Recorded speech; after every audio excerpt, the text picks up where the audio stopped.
Vous est-il déjà arrivé d'être dans une discussion, un groupe de personnes, dans un débat ou une réunion, un repas en famille, et vous vivez potentiellement du désaccord, ou en tout cas vous avez quelque chose à dire, mais vous ne le faites pas forcément. Et quelque part au fond de vous, vous aimeriez qu'on vous remarque, vous aimeriez qu'on vous donne la parole, mais ça ne se passe pas comme ça. Et donc vous pouvez vivre un peu mal cette situation. De la même manière, on se focalise très souvent sur la personne qui parle et on part du principe qu'une personne qui ne dit rien est forcément d'accord ou alors qu'elle n'a rien de plus à ajouter. Et c'est faux. C'est passer à côté de choses qui pourraient être verbalisées, des non-dits et l'opportunité de créer finalement plus de confiance dans la relation.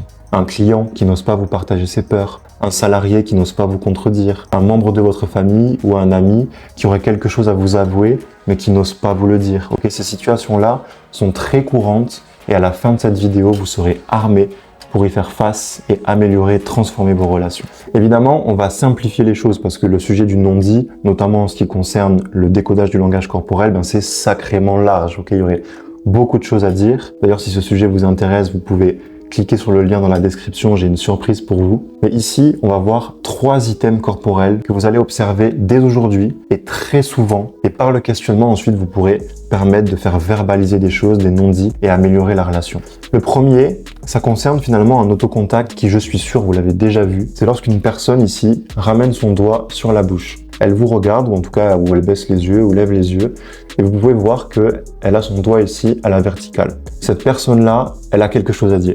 Elle aimerait prendre la parole, elle aimerait dire quelque chose, mais elle ne le fait pas pour le moment. Donc en observant ça, vous avez 2 possibilités. Soit vous avez une longueur d'avance, vous l'avez observée, et vous pouvez anticiper que potentiellement elle va prendre la parole, soit vous pouvez la questionner sur ce qu'elle aimerait dire, sur ce qu'elle pense, ou voilà, est-ce que tu aimerais rajouter quelque chose. Le deuxième concerne le même autocontact, mais cette fois-ci plus comme ceci, à l'horizontale. Je me souviens d'un jour où j'étais avec mon meilleur ami, et on était à la terrasse d'un café, on buvait un super cocktail dans la ville rose qui est Toulouse, ok, pour ceux qui connaissent. Et je lui partageais une expérience que j'avais vécue où je m'étais fait accompagner et je sentais pas trop cette personne et je lui expliquais comment j'avais vécu le truc, comment ça s'était passé, ce que j'avais du mal à cerner et mes inquiétudes, tout ce que j'avais vécu, je lui partageais. Et au fur et à mesure que je lui parlais, il m'écoutait avec vraiment cette posture qu'il avait de plus en plus et il me regardait comme ça, ses yeux partaient, il me re-regardait. Et à un moment donné, je l'ai coupé.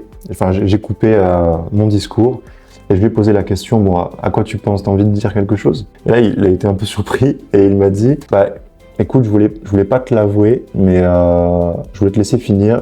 Je connais cette personne et je me suis déjà fait accompagner par elle. Et moi aussi, j'ai eu ce sentiment-là, le même que toi. Et donc, il m'a partagé ça et vraiment parce que je l'ai questionné finalement sur son langage corporel à ce moment-là. Et le troisième item, celui-là très important parce que si vous l'observez et que vous arrivez à le questionner avant que la personne prenne la parole, vous avez là un atout très fort pour désamorcer de potentiels conflits ou au moins en tout cas en laissant la place finalement à la personne qui souhaite dire quelque chose. Cet item, c'est ce qu'on appelle les mains en pistolet comme ceci. La personne peut le faire comme ça à l'horizontale et elle peut le faire aussi en mettant les doigts comme ça devant la bouche. En fait, cet item, il ne veut pas forcément dire que la personne vit du désaccord, mais il veut dire que la personne aimerait dire quelque chose d'important. C'est j'ai quelque chose d'important à te dire, ou je ne suis pas d'accord avec ce que tu dis, ou j'ai envie de rajouter quelque chose. Et là, le désir est fort. Et si vous pouvez observer ça à temps et questionner l'autre sur ce qu'elle aimerait dire, rajouter ou ce qu'elle pense du sujet, vous avez la possibilité ici de désamorcer un conflit avant même qu'il n'ait lieu. Okay ? Le non-dit est quelque chose de fréquent, de très fréquent, que ce soit dans nos échanges professionnels ou personnels, dans tous nos échanges, et c'est ok. Mais parce qu'il se lit sur le corps, il vous laisse à chaque fois l'opportunité d'aller un peu plus en profondeur dans ce qui se joue, dans le vrai, et de mettre de la transparence. Gardez à l'esprit que souvent les éléments les plus importants ne sont que rarement dits de suite. Et vous pouvez changer ça aujourd'hui. Donc pour chaque item qu'on vient de voir aujourd'hui, vous pouvez questionner l'autre. À quoi tu penses? Est-ce que tu aimerais dire quelque chose? Qu'est-ce que tu penses de ce qui a été dit? Est-ce que tu es d'accord avec ça? Ok, vous pouvez faire un pas de plus vers l'autre et lui laisser la place finalement de verbaliser ce qu'il pense. C'est à travers les mots, entre les mots, qu'on voit et qu'on entend. Gilles Deleuze. Donc écoutez celui qui parle, mais observez celui qui ne dit rien. Car celui-ci a peut-être encore plus de choses à dire que l'autre, et lui donner la parole, c'est faire un pas en avant vers des relations et des échanges plus riches. Donc si ce sujet vous intéresse, vous pouvez cliquer sur le lien dans la description. J'aurai une surprise pour vous. Vous mettre un pouce bleu et vous abonner si cette vidéo vous a plu. Quant à moi, je vous dis merci et à très vite pour un prochain moment ensemble. À bientôt.